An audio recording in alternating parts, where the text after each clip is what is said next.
ఉద్యమకారుడిగా మీరు ఒక పేరునైతే సంపాదించుకున్నారు. తెలంగాణ ఉద్యమంలో మీ అంత యాక్టివ్‌గా ఎవరు గూడా లేరు ఆ టైంలో.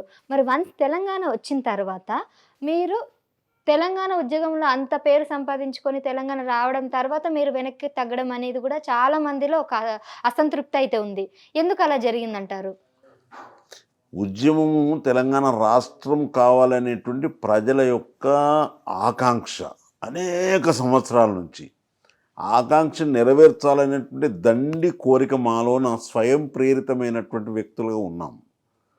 12 మంది ఎంపీలము, ఎన్నికైనటువంటి ఎంపీలము అందరం కలిసికట్టుగా ఏ అరమరికలు లేకుండా, ఏ ఒత్తిడి లేకుండా, ఏ ప్రలోభాలకు లొంగకుండా రాష్ట్ర సాధనే ధ్యేయంగా పనిచేయడం జరిగింది. ఎంచేతనంటే 1969, 70, 71లో నేను తెలంగాణ ఉద్యమంలో భాగస్వామినై ఉన్నాను. ఆ రోజుల్లో నేను మా హై స్కూల్కు, మానకొండూరు అనే హై స్కూల్కు జనరల్ సెక్రటరీగా ఉండి ఆ రోజుల్లో విద్యార్థులందరినీ ఐక్యం చేసి ఎక్కడ మల్లికార్జున గారు సభ పెడితే ఆ సభలకు నేను వెళ్ళటం.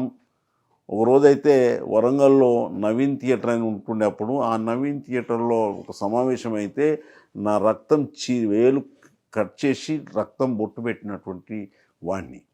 కాబట్టి ఒకసారి అవకాశం వచ్చింది. నా వరంగల్ ప్రజలు నాకు ఎంపీగా అవకాశం ఇచ్చి నన్ను అక్కడికి పంపిస్తే నేను నవ్ ఆర్ నెవర్ తప్పకుండా ఈ నా 15వ లోక్సభలనే దీన్ని సాధించి తీరాలి అనేటువంటి నెపంతో పనిచేయటం జరిగింది. ఎంచేతనంటే అమ్మ సోనియమ్మ గారు 2004లో మాట ఇచ్చిండ్రు. ఆ మాటను నిలబెట్టవలసిన బాధ్యత పార్టీది ఉంటుంది. ఏ పార్టీదైనా వాటి యొక్క ఉనికి క్రెడిబిలిటీ మీద ఆధారపడి ఉంటుంది. క్రెడిబిలిటీ దేని మీద ఆధారపడి ఉంటుందంటే మనం ఇచ్చిన మాటలను వాటిని అమలు చేసినప్పుడే క్రెడిబిలిటీ ఉంటుంది. కాబట్టి మనం కాంగ్రెస్ పార్టీ అమ్మ, మన మాట ప్రజలకు శిరోధార్యం అమ్మ, మన మాట వేద వాక్కమ్మ, మీరు మనం మాటను అమలు చేయవలసిందే, ఇస్తామన్న రాష్ట్రాన్ని ఇవ్వవలసిందే. అనేక మంది నా బిడ్డలు పిట్టలా రాలిపోతున్నారు, ఆత్మహత్యలు చేసుకుంటున్నారు. ఇది సరి అనేది కాదు, దీన్ని పరిష్కారం చూపవలసిందే అనేటువంటి నిపంతో అందరినీ ఐక్యం చేయటం కీలకంగా. మా 11-12 మంది ఎంపీలను ఐక్యం చేయటం ఒక వైపు, మా పార్టీని అమ్మ సోనియమ్మన్ గారిని ప్రభావితం చేయటం రెండో వైపు, మూడో వైపు ఇతర ప్రతిపక్ష పార్టీల సపోర్ట్ కూడా మాకు కావాల్సి ఉన్నది. ఆ రోజుల్లో మాకున్నటువంటి సీట్లు మీకు తెలిసి ఉండాలి, 206 సీట్లే. మరి పాస్ కావాలి బిల్ అంటే 275 సీట్లు కావాలి, 74 సీట్లు కావాలి, ఓట్లు కావాలి. అలాంటి పరిస్థితుల్లో ఇతర పార్టీలను కూడా మెప్పించి ఒప్పించి వాళ్లకు మా యొక్క బాధను, ఆలోచనను, మా యొక్క ఆవేదనను, ప్రజల యొక్క ఆకాంక్షను పూసగుచ్చినట్టు చెప్పి ఆ చచ్చిన శవాలను చూపించుకుంటూ అక్కడ ఉన్నటువంటి పరిస్థితులను వివరించుకుంటూ పోవటం జరిగింది. శ్రీకాంతాచారి గారు కిరోసిన్ వేసుకొని, పెట్రోల్ వేసుకొని కాలిపోతూ ఉంటే ఆ కాలిన ఫోటోలు చూసిన తర్వాత హృదయాలు అందరు చెరించిపోయినాయి. ఒక రెడ్డి, మన జైపాల్ రెడ్డి అనుకుంటా పిల్లగాడు, పార్లమెంట్ ముందటున్నటువంటి చెట్టుకు వచ్చి ఊరేసుకొని చనిపోయాడు. ఆ శవం అక్కడనే చూపించాము. ఆ రకంగా మెప్పించాము, పార్లమెంట్ అందరినీ మెప్పించాము, ఒప్పించాము. తెలంగాణ రాష్ట్రం సాధించుట్లో సఫలీకృతమైనము అనేటువంటి మాట ఈ సందర్భం గుర్తు చేస్తూ ఉన్నాను. ఆ సఫలీకృతమైన తర్వాత ప్రజలు ఉద్యమకారులకు సెంటిమెంట్ ప్రకారంగా ఉద్యమకారులకు అవకాశం ఇచ్చిండ్రు, మాకు అవకాశం ఇవ్వలేదు. అయినప్పటికీ కూడా గెలిస్తే చట్టసభ, ఓడిపోతే గ్రామసభ. ఆ గ్రామ సభలకు వెళ్ళి ప్రజలను మళ్ళీ చైతన్యం తీసుకొచ్చాం, మళ్ళీ మార్పు తీసుకొచ్చాం. అయ్యా తెలంగాణ రాష్ట్రం ఇచ్చింది మేము, దేశానికి స్వతంత్రం తీసుకొచ్చింది కాంగ్రెస్ పార్టీ. అన్నం లేని రోజుల్లో అన్నం పుట్టించింది కాంగ్రెస్ పార్టీ. బెంగాల్ ఫెమైన్ గుర్తు చేశాము. బెంగాల్ ఫెమైన్ 44-47లో బెంగాల్ ఫెమైన్ వస్తే ఆకులు కాయలు, అనాగరిక ప్రజానీకం, అమాయక ప్రజానీకం, ఆకులు కాయలు గడ్డలు కూడా దొరకకపోతే చివరికి రేగడి బురద నాకి ఒర్రి ఆ క్షుద్బాత్ చనిపోయినటువంటి టైంలో మనకు దేశానికి స్వతంత్రం వస్తే ఆ రోజు మొదటి ప్రధాని అయినటువంటి నెహ్రూ, ఇంత గొప్ప దేశము, భిన్న ప్రాంతాలు, భిన్న మతాలు, భిన్న ఆచారాలు, భిన్న వ్యవహారాలు, అనాగరికము, అమాయకత్వం ఉన్నటువంటి ఈ దేశం ప్రజానీకాన్ని, ఉపఖండమంత దేశాన్ని సమగ్రంగా సమైక్యంగా ఉంచాలి, జీవనం గడిపించాలి, వాళ్ళకు తిండి గింజలు అందించాలి అంటే పెద్ద పెద్ద వ్యవసాయక దేశం కాబట్టి పెద్ద పెద్ద ప్రాజెక్టులు బాక్రానంగల్, నాగార్జున సాగర్ లాంటి పెద్ద పోచంపాడు ప్రాజెక్టులు కట్టించి ఈ జాతికి అందించినటువంటి ఘనత కాంగ్రెస్ పార్టీది.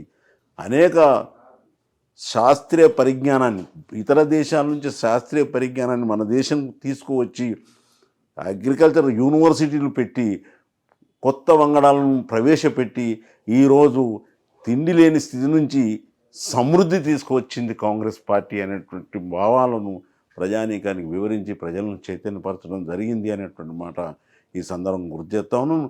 ఇంకొక మాట కూడా ఈ సందర్భం మనం జ్ఞాపకం చేసుకోవాల్సిన అవసరం ఉంది. ఇప్పుడు ప్రస్తుతం ఉన్నటువంటి బీజేపీ ప్రభుత్వం ప్రజాస్వామ్యాన్ని కూని చేస్తూ ఉంది. రాజ్యాంగాన్ని రద్దు చేసేటువంటి దుర్మార్గమైనటువంటి ఆలోచనలు ఉంది. ఈడీలను, ఇన్కమ్ ట్యాక్స్లను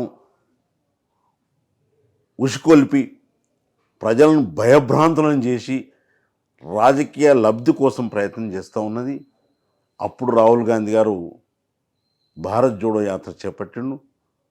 నఫరత్ జోడో, భారత్ జోడో అనేటువంటి యాత్ర చేపట్టిండు. ఎందుకంటే మతాల పేరు మీద, కులాల పేరు మీద, ప్రాంతాల పేరు మీద ఈ దేశాన్ని విడగొట్టే కుట్ర జరుగుతూ ఉన్నప్పుడు, ఈ ప్రజాస్వామ్యం ఖూన్ చేయబడుతున్నప్పుడు, హుజురాబాద్ లాంటి, మునుగోడు లాంటి ఎలక్షన్లో 5,000 రూపాయలు పంపిణీ చేసి ఓట్లు కొనుగోలు చేస్తున్నప్పుడు ఈ దేశం యొక్క ప్రజాస్వామ్యం ఖూన్ జరుగుతూ ఉంది. దానికి ఎన్నికల కమిషన్ కళ్ళు అప్పలిచి చూస్తూ ఉంది. దానికి బాధ్యత వహించవలసిన భారతదేశ ప్రభుత్వం, నా దేశ ప్రధాని కూడా గుడ్లప్పలిచ్చి చూసినాడు. 5,000 అమ్ముతూ ఉంటే, 5,000 కోట్లు కొనుక్కుంటూ ఉంటే ఇది మంచి సాంప్రదాయం కాదు. ఉదాహరణకు ఒక మాట చెప్తాను. ఎన్నికల షెడ్యూల్ వచ్చిన తర్వాత గ్రామాలలో అంబేద్కర్ స్టాచ్యూ ఉంటే బట్టలు చుడతారు, గాంధీ స్టాచ్యూ ఉంటే బట్టలు చుడతారు. ఎందుకంటే free and fair election conduct చేసి సాధ్యం కాదు, ఈయనేమన్నా క్యాన్వాస్ చేస్తాడేమని భయానికి. అంత సున్నితంగా చూసేటువంటి ప్రభుత్వం చట్టం 5,000 పంచుతూ ఉంటే దొరకలేదని ధర్నాలు, ఎంఆర్ఓ ఆఫీస్ ముంగట ధర్నాలు చేస్తూ ఉంటే ఆ ఎలక్షన్ను ఎందుకు కౌంటర్ మైండ్ చేయలేకపోయినరు, ఆయన ఎందుకు పోస్ట్పోన్ చేయలేకపోయినరు? ఇది ప్రజాస్వామ్యానికి విఘాతం కాదా? ఈ యొక్క ఉదాహరణ మీకు సరిపోదా అని ప్రజానీకానికి విజ్ఞప్తి చేసి మాట్లాడుతూ ఉన్నాను. అందుకే రాహుల్ గాంధీ ఈ దేశాన్ని కాపాడవలసిందే. ఎందుకు కాపాడాలి? రాహుల్ గాంధీకి హక్కున్నదా అని ఒకరు మాట్లాడచ్చు. ఎందుకనంటే ప్రజాస్వామ్యాన్ని తెచ్చిన పార్టీ కాంగ్రెస్, ప్రజాస్వామ్యాన్ని పదం పెట్టిన పార్టీ కాంగ్రెస్.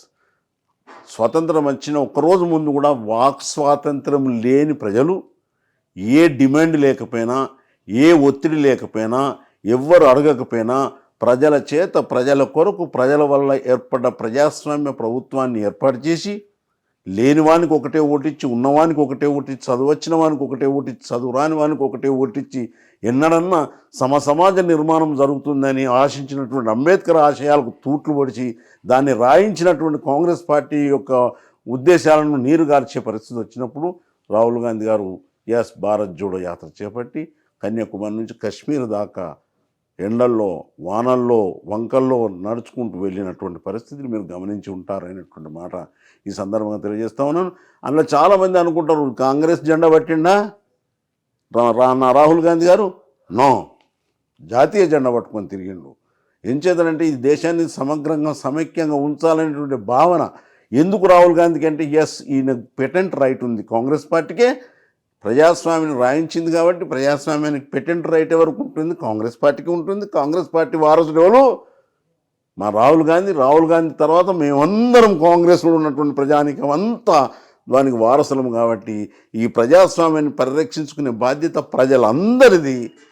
దాని ముందు వరుసలో కాంగ్రెస్ పార్టీ నుండి పోరాటం చేస్తుంది అనేటువంటి మాట సందర్భంగా తెలియజేస్తా ఉన్నాను.